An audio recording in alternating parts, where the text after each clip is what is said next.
Ma'am, ano po at saan dapat gamitin ang iltan? Nalilito kasi ako. Okay, so iltan.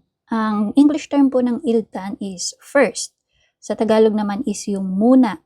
So, kailan mo gagamitin yung iltan na yan? You use it when you want to take the first step or temporary action before the next. Okay, so kung meron kang gusto munang gawin bago yung kasunod. Example, kumain muna tayo. 일단 먹자. 일단 먹자. Huminto ka muna or kumalma ka muna. 일단 진정해. 일단 진정해. Teka, pag-iisipan ko muna. 일단 생각해볼게. 일단 생각해볼게.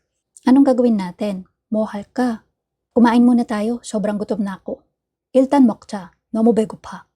일단 먹자. 너무 배고파. Paano ng plano natin? 계획 어떻게 할까? Tapusin na muna natin to saka tayo mag-usap.